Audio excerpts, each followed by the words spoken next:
அண்மை காலமாக விஜயினுடைய செயல்பாடுகளில் எனக்கு பெரிய விருப்பம் இல்லை.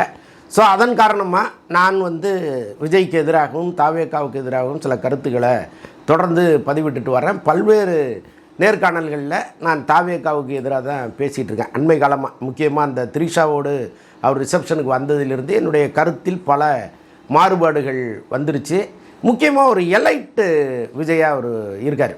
அது நம்மளால் ஏற்றுக்கவே முடியல. அரசியலுக்கு கொஞ்சம் கூட பொருந்தாத ஒரு விஷயம் அது. ஒரு தமிழ்நாட்டிற்கு ஒரு ஜெயலலிதா போதும் அப்படின்னு நினைக்கிறவனா, விஜய் நாளைக்கு அரசியலில் ஜெயித்து முதலமைச்சரானா 10 ஜெயலலிதாவாக 100 ஜெயலலிதாவாக மாறுவாருங்கிறதுல எனக்கு ஒரு அழுத்தமான நம்பிக்கை வந்துடுச்சு. ஸோ அதன் காரணமாக நான் அண்மை காலமாக அந்த கட்சிக்கு எதிராக பேசிகிட்டு இருக்கேன். அது வேறு விஷயம். ஆனால் நேற்று காலையிலேருந்து சில விஷயங்களை பார்க்குறேன், உள்ளபடியே எரிச்சலாக இருக்குது. நீங்கள் ஒரு அரசியல் தலைவர் புதுசாக வர்றாரு, ஒரு பேரெழுச்சியோடு வர்றாரு, நிறைய சப்போர்ட் இருக்குது அவருக்கு, முக்கியமாக இளைஞர்கள் மத்தியில் கொண்டாடப்படுறாரு அவர். அப்படிங்கிறதெல்லாம் தாங்க முடியாமல் நீங்கள் ஒவ்வொரு விஷயமாக அவருக்கு எதிராக வைக்கிற அந்த விமர்சனங்கள் இருக்குல்ல, அது ரொம்ப அருவருப்பாக இருக்குது. நீங்கள் அரசியல் ரீதியாக அவர் அடிக்கலாம். நீ என்னையா சொல்லிட்ட, உனக்கு என்ன அரசியல் தெரியும் அப்படின்னு நீங்கள் கேட்கலாம். அதில் நிறைய நியாயம் இருக்குது. என்ன ஒன்றுமே அவருக்கு தெரியல. சரி, ரைட்டு, இவ்வளவு பெரிய கூட்டம் நமக்கு வந்திருக்கே, இந்த கூட்டத்தை தக்க வைத்து கொள்கிற அளவுக்காவது ஒரு அரசியல் ஞானம் இருக்கான்னா இல்லை, அவருக்கும் இல்லை, அவரை சுற்றி இருப்பவர்களுக்கும் இல்லை. அது இந்த பரமார்த்த குருவும் 18 சீடர்களும் கதை இருக்கும். கிட்டத்தட்ட அந்த மாதிரியே தான் அந்த கட்சி இயங்கிட்டு இருக்கு. அதை விட்டுருங்க. ஆனால் ஒரு விஷயத்தை நீங்கள் கொஞ்சம் கூட கூச்சம் இல்லாமல் பொது வெளியில் சொல்லி அவரை சிறுமைப்படுத்தணும்னு நினைக்கிறீங்கள, அது ரொம்ப கேவலமாக இருக்குது.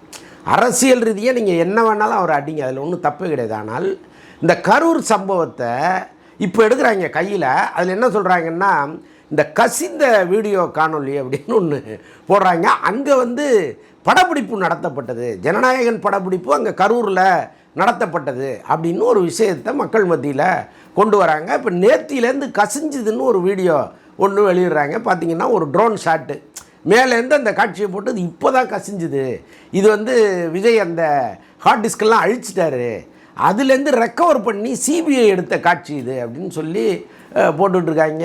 ரொம்ப அருவருப்பாக இருக்குது. உங்களுடைய அரசியல் அருவருப்பாக இருக்குது. செப்டம்பர் 27, 2025 புதிய தலைமுறை நியூஸ் 18 தந்தி டிவின்னு போடுங்க.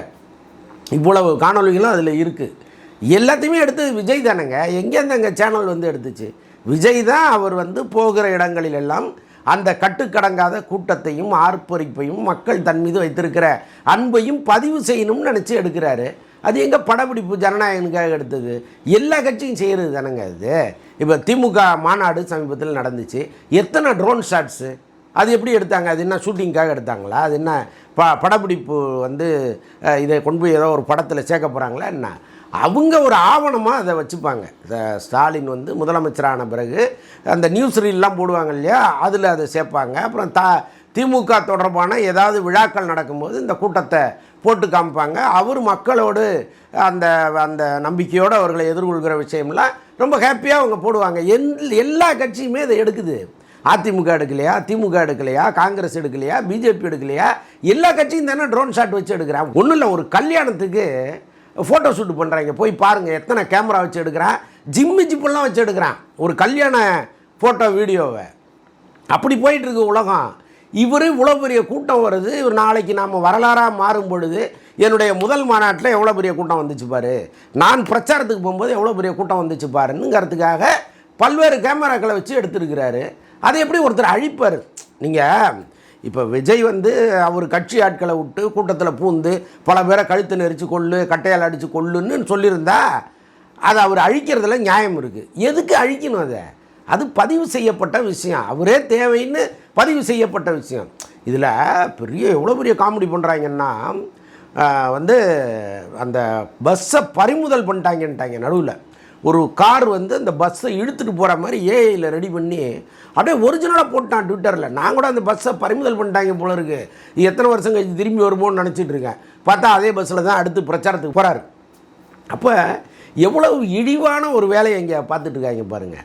அரசியல் கட்சிகளுக்கு எல்லாத்துக்கும் ஒரு அஜெண்டா இருக்குது. இப்போ பாருங்கள், தேசிய ஜனநாயக கூட்டணியில் விஜயை சேர்க்கணும்னு ட்ரை பண்ணாங்க, அது நடக்கலைன்னொன்னே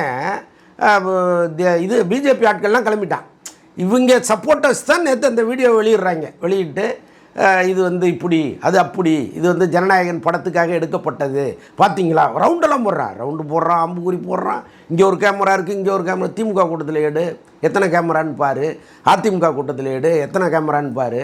அப்போ இங்கே வந்து செல்ஃப் ப்ரொமோஷனே அதிகமாக இருக்குது. ஒருத்தன் ஒன்றும் இல்லை, நேற்று ஒரு செய்தி பார்க்குறேன், ஒருத்தன் 150 அடி பள்ளத்தில் விழுந்து கிடக்கான்.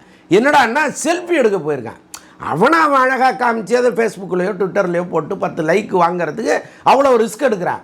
ஒரு தலைவர் அவர் வந்து இன்றைக்கி அரசியலுக்கு வந்திருக்கிறாரு, ஒரு பெரும் கூட்டம் நம்ம பின்னாடி வருது, நாளைக்கு வரலாற்றை சொல்லும் பொழுது இந்த காணொலிகளில் ஒரு ஒரு ஆவணமாக இருக்கணும்னா அந்த ஆள் எடுத்துக்கிட்டு இருக்காரு. இதில் என்ன பிரச்சனை? உங்களுக்கு ஒரு விபத்து தானே அது. இவராக போய் ஒவ்வொருத்தரையாக கழுத்து நெரிச்சு கொண்டார். இப்போ இந்த விபத்தில் இது ஏற்படாத விதத்தில் செயல்பட வேண்டியது அரசின் பொறுப்பும் இல்லை இருக்குதுல்ல.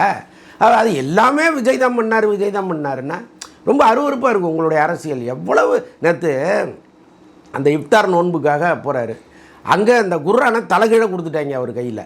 அது தமிழ்லேயோ ஆங்கிலத்திலேயோ இருந்தால் அவர் நேராக திருப்பி வச்சு படிப்பார். அது உருதில் இருக்குது, உங்களுக்கும் புரியாது, எனக்கும் புரியாது, அவருக்கும் புரியாது. நம்ம சரியாக தான் படிக்கிறோம் போல இருக்குன்னு வச்சுட்டு உட்காந்துருக்கிறாரு. அது தலைகீழ இருக்குன்னு அப்படி ஒரு ஆள் திருப்புறாருங்க. இதை ஒரு பெரிய பிரச்சனையாக்கி விட்டாங்க. உங்களுக்கெல்லாம் மனசாட்சி இருக்கா தம்பிகளா? நீங்கள்லாம் எவ்வளோ பெரிய யூடியூபர், உங்களெல்லாம் எவ்வளோ பேர் ஃபாலோ பண்ணுறேன். இந்த கேள்வியை கேட்க மாட்டானா அவன்?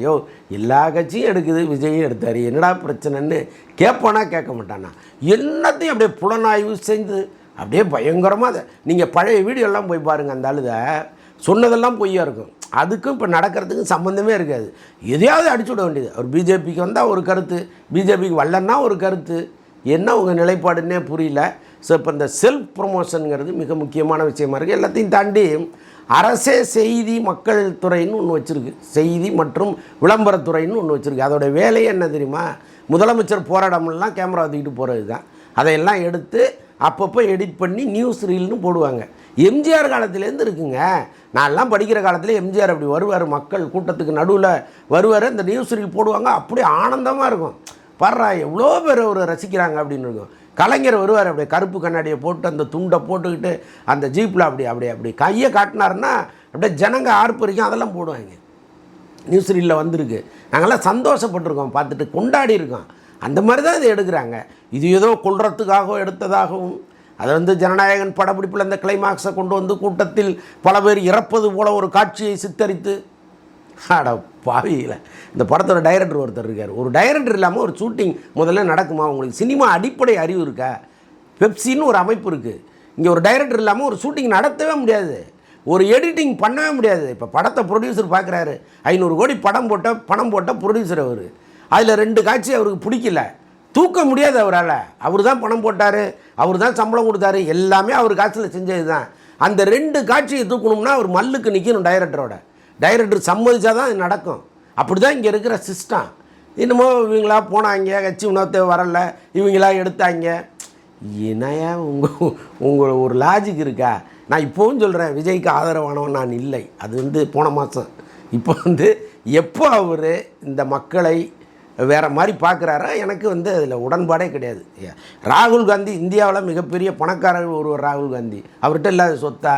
வயலில் இறங்கி ஏர் விடுறவங்க கூட நின்று பேசிகிட்டு இருக்காரு, களை பிடுங்குற அம்மாட்ட நின்று பேசிகிட்டு இருக்காரு. அவ்வளவு எளிமையாக இருக்கார். பசங்க கிரிக்கெட் விளையாண்டுட்டு இருக்காங்க, அவர் இறங்கி அவர் 2 பாலை போட்டு போகிறாரு. அவரை விடவா நீங்கள் பெரிய ஆள்? நீங்கள் வந்து அப்படியே வானத்திலே பறந்துட்டு இருக்கீங்க, எங்கே போனாலும் தனி விமானம். ஏன் பயணிகள் மற்ற பயணிகள் பயணிக்கிற விமானத்தில் நீங்கள் போக மாட்டீங்களா? போனால் ஆபத்தா உங்களுக்கு? அப்போ எனக்கு அதில் வந்து எரிச்சல் இருக்குது, உடன்பாடு கிடையாது. நான் வந்து விஜய்க்கு எதிராக தான் பேசுவேன், அது வேறு விஷயம். ஆனால் ஒரு ஆள் அரசியலுக்கு வந்திருக்கிறாரு, நீ சரியானதை பேசு, ஒரு அரசியலை முன்வை. எப்பா நீ பண்ணுறது தப்பு அப்படின்னு அரசியல் ரீதியாக சில காரணங்களை சொல்லு. ஒன்றுமே இல்லாமல் நீங்கள் செப்டம்பர் 27, 2025 அன்னைக்கு உள்ள நியூஸ் எல்லாம் போட்டு பாருங்கள். இப்போ வெளியிட்ட எல்லா காட்சியுமே அதில் இருக்குது. மக்கள் என்ன முட்டாள் நினச்சிட்டு இருக்கீங்களா? நீங்கள் சொல்கிறதெல்லாம் நம்பிடுவான்னு நினச்சிட்டு இருக்கீங்களா? ரொம்ப அநியாயமாக இருக்குது. தயவுசெய்து வாயில் ஏதாவது வந்துட போகுது.